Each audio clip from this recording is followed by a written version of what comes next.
Hello everyone, welcome to Studentos। I can do this with my eyes closed. It's too easy.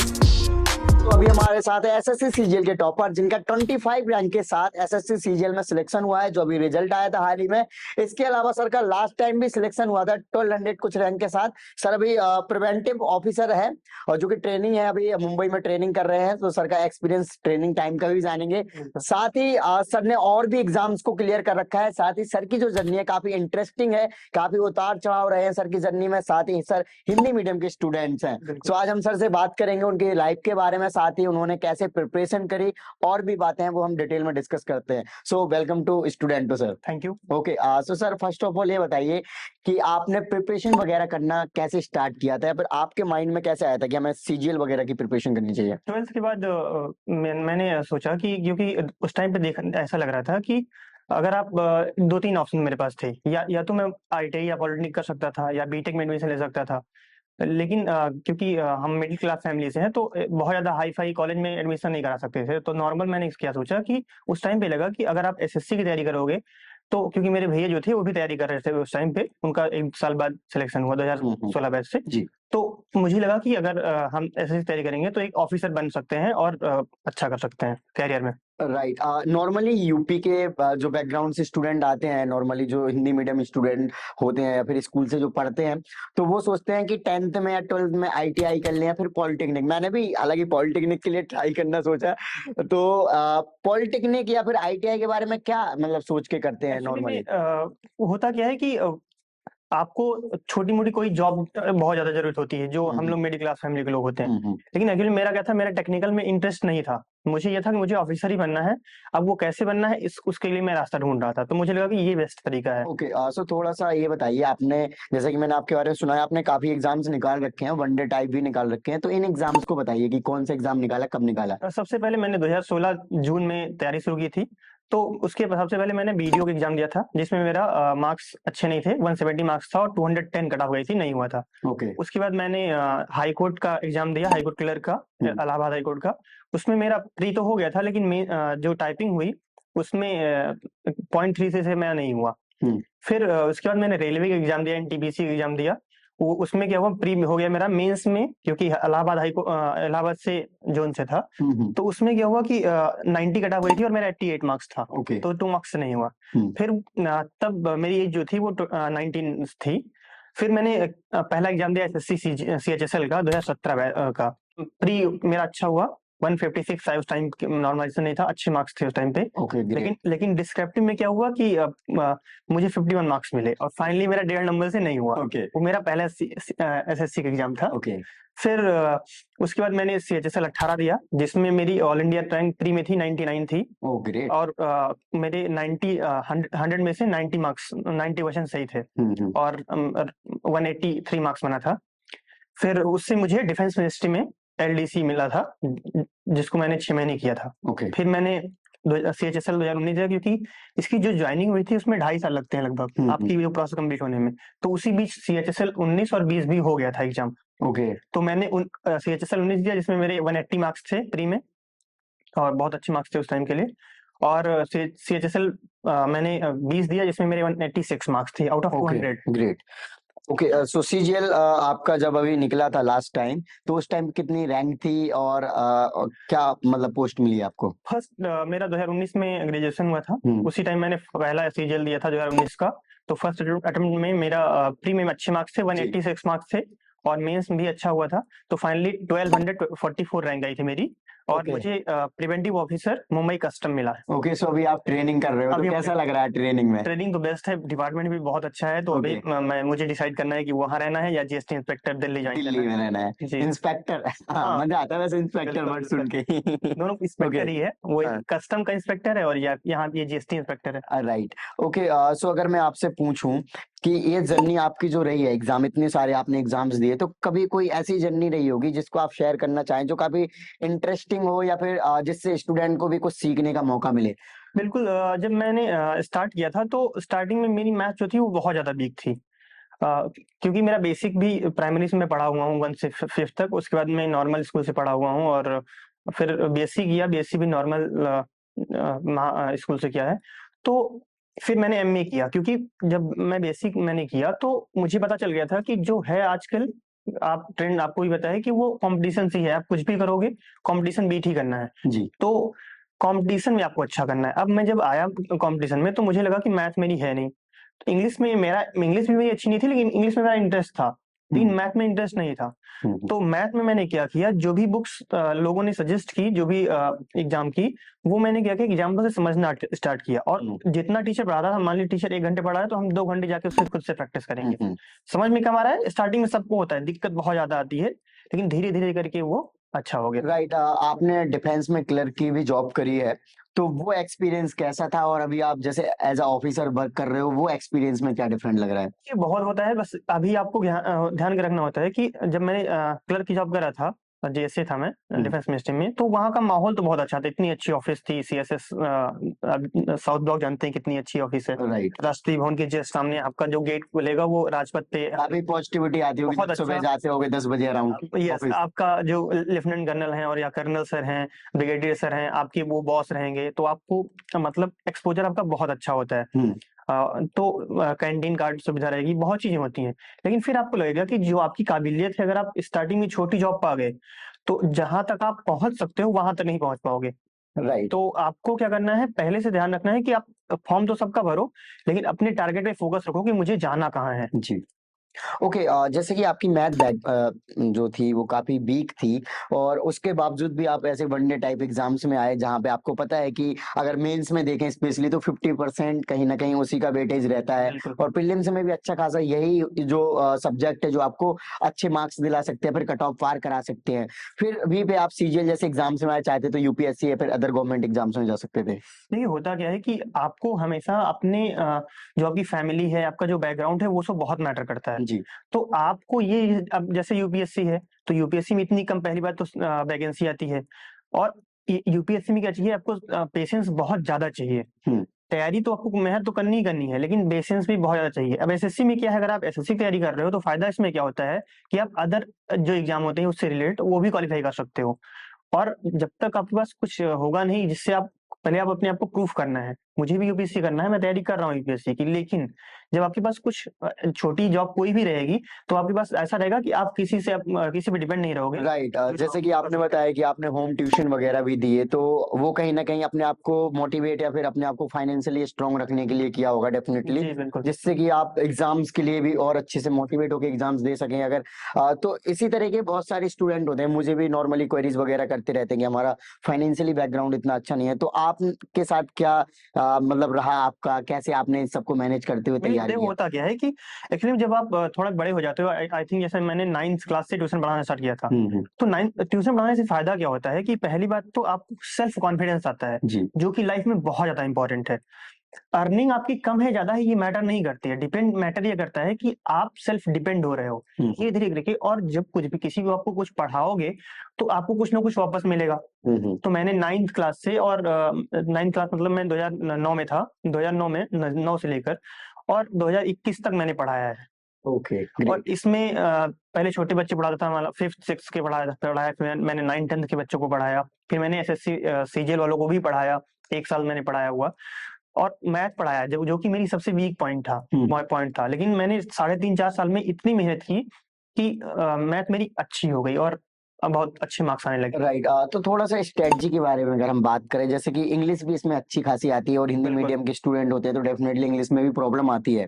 तो ऐसी strategy बताइए जो कि आपने फ़ॉलो करी हो, साथ ही अगर कोई आपके तरह बैकग्राउंड से स्टूडेंट आते हैं या फिर नॉर्मल बैकग्राउंड से आते हैं, वो सीजीएल को एग्ज़ाम को क्लियर करना चाहते हैं तो? कोई भी आप अगर आप एग्ज़ाम दे रहे हो, चाहे वो एसएससी का हो या अदर एग्ज़ाम हो, वन डे एग्ज़ाम हो, तो आपको ध्यान रखना है एक नॉर्मल प्रोसेस है।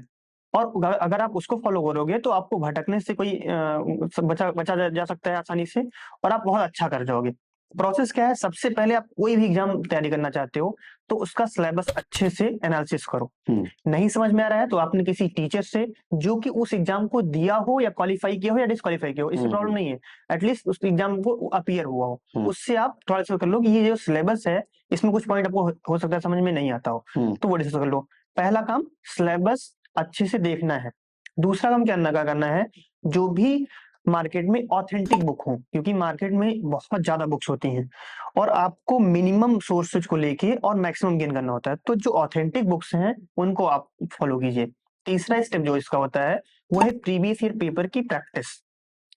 अब प्रीवियस ईयर प्रैक्टिस करने से आपको फायदा क्या मिलेगा कि मार्केट में जितने भी मटेरियल मिलेंगे आपको एज अ मॉक मतलब रियल एग्जाम की तैयारी हाँ के लिए, मॉक टेस्ट वगैरह तो जी उसमें आपको होता क्या है कि इतने डाइवर्सिफाई मटेरियल अवेलेबल है मार्केट में कि आपको ये समझ में नहीं आएगा कि क्या जरूरी है क्या नहीं जरूरी है, और आप सब कुछ नहीं पढ़ सकते जी हो। बिल्कुल तो आपको ध्यान ये रखना होता है कि आप अगर प्रीवियस ईयर क्लियर रहोगे तो आपको ये पता होगा कि हमें ये आता है, हमें ये पढ़ना है और ये नहीं पढ़ना है। नहीं पढ़ना है। जैसे कि अभी पेपर चेंज हुआ पैटर्न वगैरह, तो प्रीवियस ईयर की कैसे मतलब अब उनका यूज करें, एनालाइज करें, क्योंकि डेफिनेटली स्टूडेंट सोचते हैं यार पेपर पैटर्न चेंज हुआ तो क्या पता एग्जाम पैटर्न में भी चेंज ना कर दे, या फिर क्वेश्चंस पूछने के तरीके में चेंज ना कर दे। बिल्कुल। सॉरी जी।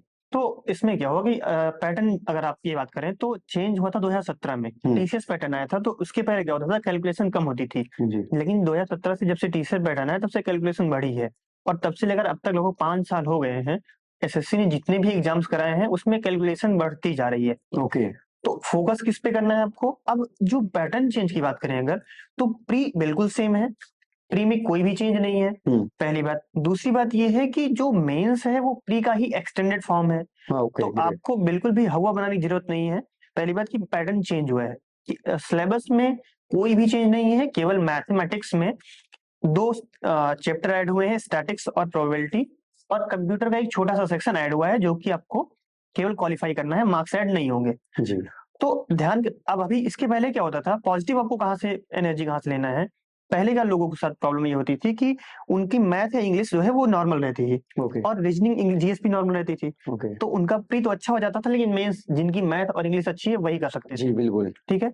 अभी क्या है, अभी आप अगर चारों में बैलेंस भी है, यानी मैथ में थोड़ा कम भी है, इंग्लिश में थोड़ा कम भी है, तब भी आप अच्छे से सिलेक्शन ले सकते ले सकते हो। ठीक है, क्योंकि प्री भी यही और मेंस भी वही है। तो ये पॉजिटिव चीज है। दूसरी चीज ये है कि पहले भी सिलेक्शन उसी का होता था जिसका प्री अच्छा होता था, मतलब चारों पोर्शन लगभग अच्छे होते थे। जी बिल्कुल तो सही। उसमें कोई भी चेंज नहीं है, बस आपको क्या करना है, जो प्रोसेस है उसको सही से फॉलो करना है, और अपने आप को थोड़ा सा रेगुलरिटी मेंटेन करना है। जी मेरी सक्सेस का सबसे बड़ा पॉइंट है, मैं रेगुलरिटी 5 साल कोचिंग किया था, लगभग 4.5 साल, हाँ। जिसमें मैं 4 दिन भी एब्सेंट नहीं था। कोचिंग आपने अभी तक 4-5 रिकॉर्ड साल रहा है। करी हाँ, है। तो कोचिंग में क्या मतलब जैसे होता है ना 6 महीने का नॉर्मली सीजीएल का बिल्कुल। बैचेस वगैरह रहते हैं, तो क्या वही मतलब 5 साल चलता रहा फिर चेंज मैं होता था? अयोध्या में दिशा केयर इंस्टीट्यूट से हूँ, जी वहाँ कोचिंग किया था मैंने। हाँ वहाँ पे ये है कि आप एडमिशन लोगे, फिर आपको एक नॉर्मल बैच अलॉट किया जाएगा। उस बैच में क्या होगा, आप लगभग 1 साल में आपका सिलेबस कंप्लीट हो जाएगा।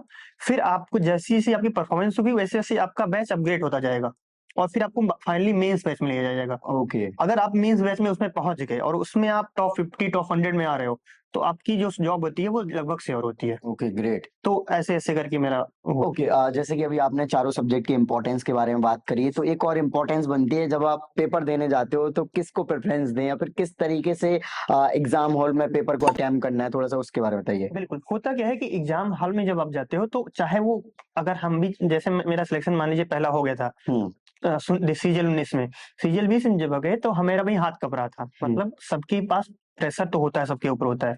अब उस जो प्रेशर है एग्ज़ाम का उसको कैसे हैंडल करना है ये समझना सबसे इम्पोर्टेंट है। आपको क्या करना है, अपने क्वेश्चन पे बहुत ज़्यादा फोकस करना है।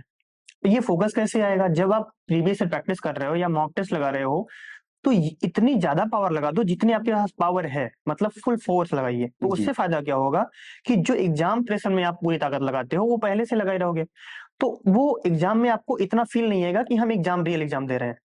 ठीक है, पहला काम अभी कर सो। दूसरा ऑलराइट काम, आपको क्वेश्चन पे फोकस करना है। जैसे जैसे आप क्वेश्चन पे फोकस करोगे, और मेरी एक स्ट्रेटजी रहती थी जो कि मुझे बहुत फॉलो करता था। लोग प्रॉब्लम क्या आती थी, लोग कहते हैं कि मैंने ये क्वेश्चन, ये होता क्या है, कभी भी 1-2 क्वेश्चन गलत आ जाते हैं एग्जाम में, तो लोग उस क्वेश्चन में फंस जाते हैं। मेरी क्या स्ट्रेटजी हमेशा होती थी कि एक क्वेश्चन को हम 2 बार लगाएंगे, कभी अपना उसको ईगो नहीं बनाएंगे। तो एक क्वेश्चन को 2 बार लगाया, अगर वो सही होगा तो आ जाएगा, अगर नहीं आए तो बाद में टाइम बचा तो करेंगे, नहीं तो नहीं करेंगे। इससे क्या होगा कि आप ज्यादातर क्वेश्चन कर पाओगे, और सिलेक्शन तभी होता है जब आप ज्यादातर क्वेश्चन करोगे, ना कि कोई स्पेसिफिक क्वेश्चन करोगे। 100 क्वेश्चन है, सबका मार्क्स सेम है, तो कोई एक क्वेश्चन आपका छूट भी गया कोई प्रॉब्लम नहीं है, लेकिन उस क्वेश्चन के चक्कर में कोई आता हुआ क्वेश्चन गलत नहीं होना चाहिए, जी और सबकी वैल्यू सेम होती है हर एक राइट। क्वेश्चन की। राइट।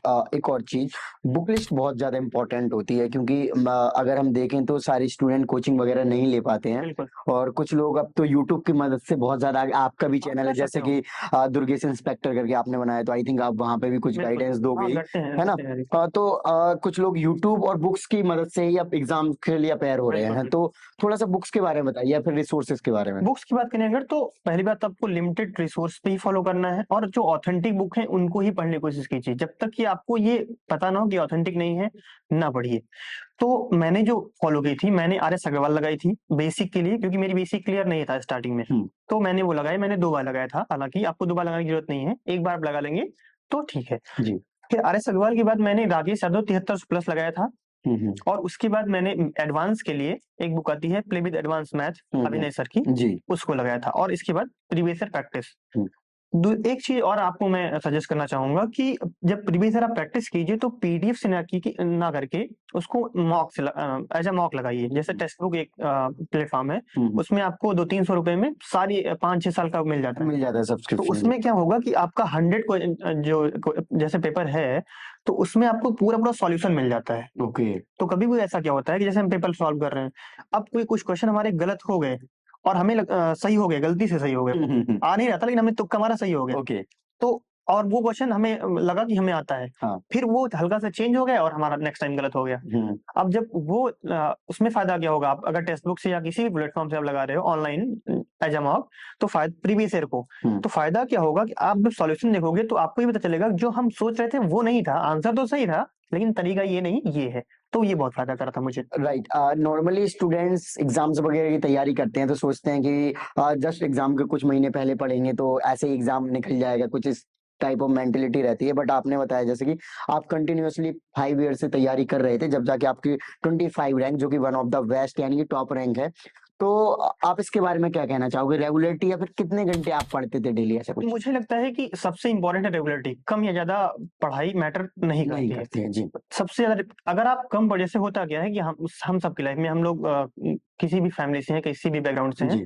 तो आप ऐसा क्योंकि हम लोग रोबोट तो है नहीं, तो आपको क्या है कि जी। कभी तबीयत खराब हो गई, कभी कुछ प्रोग्राम हो गया, हम्म। तो आप डेली 7-8 घंटे नहीं पढ़ सकते हो। कभी 1 घंटे हो, कभी 2 घंटे हो, कभी 3 घंटे हो, कहीं घूमने चले गए, इनकेस कुछ भी हो गया, तो ध्यान क्या रखना है आपको, आपकी जो पढ़ाई है उसको मिनिमाइज हो सकती है वो। बस उस कोशिश कीजिए, जैसे आप नॉर्मली मैं जो पढ़ता था, मैं लगभग 6 से 7 घंटे लगभग पढ़ता था। कभी ज्यादा भी हो जाता, जैसे मेंस आ गया तो जी। 10 घंटे पढ़ लिया, कभी नहीं एग्जाम नहीं चल रहा है तो 6-7 घंटे भी पढ़ लिया। लेकिन मेरी रेगुलरिटी रहती थी। हम कहीं मान लीजिए जैसे हम कहीं फंक्शन में भी गए और 10-11 बजे रात में भी आए, तो भी मेरा टारगेट रहता था कि 1 घंटे हम वोकैब पढ़ लेंगे या 1 घंटे प्रीवियस ईयर पेपर लगा लेंगे। मतलब जो आपकी 7-8 घंटे की पढ़ाई है वो जीरो पे नहीं आनी चाहिए। वो 5 घंटे हो, 4 घंटे हो, 3 घंटे हो, 1 घंटे हो, चलेगा, जी। लेकिन जीरो ना हो। कंटिन्यूटी बहुत मैटर ओके, करती है। ग्रेट। अभी जो पैटर्न चेंज हुआ है, तो आपके अकॉर्डिंग क्या लगता है कि पैटर्न सही चेंज हुआ है? इससे कौन से स्टूडेंट्स को फायदा होने वाला है, या फिर स्टूडेंट्स के लिए अच्छा नहीं है? कौन सी बैकग्राउंड, क्या लगता है आपको? मुझे लगता है कि जो पैटर्न चेंज हुआ है वो बहुत अच्छा है। हम्म। क्योंकि जिनकी मैथ्स इंग्लिश अच्छी थी, वो उनका सिलेक्शन अभी भी होगा और अच्छी रैंक के साथ होगा। और जिनकी अच्छी नहीं थी उनका भी अब होगा। पहले ऐसा नहीं होता था, पहले वो प्री तो कर लेते थे लेकिन मेंस नहीं कर पाते थे। लेकिन अभी क्या है, अभी सबके पास, चाहे आप मैथ बैकग्राउंड से हो चाहे नहीं हो, सभी पास बराबर अपॉर्चुनिटी। आई थिंक गवर्नमेंट ने इसीलिए इस पैटर्न को चेंज तो किया ये है कि बहुत अच्छी हर चीज है। बैकग्राउंड के स्टूडेंट्स को लेवल लेवल पे है, बिल्कुल। प्लेइंग फील्ड मिल पर सके। सिलेक्शन हुआ जब आपका अच्छी रैंक आई, तो उस टाइम आपका क्या रिएक्शन था? जब आप जब ऑफिसर सिलेक्ट हो जाते हो नॉर्मली, ये लगता है ठीक है, पता नहीं सिलेक्शन होगा क्या नहीं होगा, उस तरीके से रहता है, तब इस देखिए, बीच में रिजल्ट आता है। बिल्कुल। जी। तो हुआ क्या है कि जैसे 19 का रिजल्ट आया था तो उसमें ज्वाइनिंग तो हुई नहीं थी। उसके पहले मेरा रिजल्ट आ गया था, डिफेंस मिनिस्ट्री में था, तो मैं तैयारी कर रहा था। तो जब मेरा रिजल्ट आया तो मैं क्लास में था, नेक्स्ट आईएएस बैच में यूपीएससी तैयारी कर रहा था मैं। ओके। तो मैं क्लास से जब निकला तो मेरे पास उस टाइम पे 100 कॉल्स आ गए थे उस टाइम पे, क्योंकि मेरी ऑल इंडिया 25 रैंक आई थी सीजीएल 20 में। ओके। तो लगभग मैंने देखा 100 कॉल, मैंने एकदम काफी। बहुत चक्का हो गया कि जब मैंने देखा तो सब कांग्रेचुलेशन कर रहे हैं, स्टेटस लग रहा है, तो बहुत अच्छा लगा। सब लोग ने बहुत ज्यादा अप्रिशिएट किया, अच्छा Okay. भी लगा। मुझे उम्मीद ये नहीं थी कि इतनी अच्छी रैंक आएगी, हालांकि ये था कि टॉप 100 में आएंगे, लेकिन ऑल इंडिया 25 आएगी ये बिल्कुल भी उम्मीद नहीं थी। तो बहुत अच्छा लगा। लास्ट में जो एस्पिरेंट हैं, जो कि आपकी तरह यूपीएससी में आईपीएस या फिर जीएसटी इंस्पेक्टर या फिर कस्टम इंस्पेक्टर या फिर प्रिवेंटिव ऑफिसर बनना चाह रहे होंगे, बिल्कुल। तो उनको क्या मैसेज देना चाहोगे? कुछ लोग जैसे कि मैं जब अपनी यूपीएससी की तैयारी करने आया था दिल्ली, मेरा लास्ट ईयर ही ग्रेजुएशन हुआ था, तो मैं पहले फर्स्ट ईयर में सीजीएल की तैयारी करने लगा कि यूपीएससी मेरे बस की है ही नहीं। बिल्कुल, तो नॉर्मली सभी लोग सोचते हैं पहले और जो छोटे एग्जाम्स है उसकी तैयारी करें, तो मुझे लगा सीजीएल भी बहुत हार्ड है इस तरीके से। हाँ, तो आपको क्या ध्यान रखना है कि आपका जो एम है उसको आप पकड़ के रखिए। लेकिन जो एसोसिएटेड एग्जाम है अगर कोई, तो उनको एग्जाम आप देते रहिए, उससे एक्सपीरियंस आपको मिलेगा, उसका एक्सपीरियंस गेन कीजिए और आगे बढ़िए। फोकस आपको किस पे करना है? आपको कंटिन्यूटी यानी रेगुलरिटी मेंटेन करना है। कुछ भी आप किसी भी एग्जाम की तैयारी कर रहे हैं, अगर आप रेगुलरिटी मेंटेन करेंगे और स्टार्टिंग में 1-2 साल या 1 आध साल ऐसा लगेगा कि हमें कुछ नहीं आ रहा है, पता नहीं हम कहाँ पढ़ रहे हैं, ऐसा बिल्कुल भी नहीं है। सबको ऐसा लगता है। इवन यहाँ तक लगता है कि जब तक आपको जैसे मान लीजिए अभी 5 बजे रिजल्ट आने वाला है, तो 4:55 तक सबको ये लगता है कि हम जो हैं वो जॉब कुछ के काबिल नहीं नहीं है, कुछ नहीं है। इन 5 मिनट बाद आपकी लाइफ चेंज हो जाएगी। राइट। तो ये कॉन्फिडेंस जो है आपके अंदर रहना चाहिए। बस रेगुलरिटी मेंटेन कीजिए, सेल्फ कॉन्फिडेंस में रहिए और 100% आपका सिलेक्शन होगा। अगर मेरा हो सकता है ऐसे बैकग्राउंड से आके, तो आपका सो बिल्कुल अभी होगा। हम सर के साथ गेम करने वाले हैं, देखते हैं सर का कितना स्कोर आता है।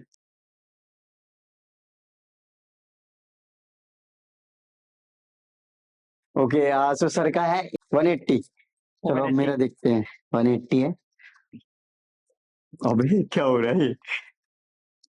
ओके 80। अरे 160।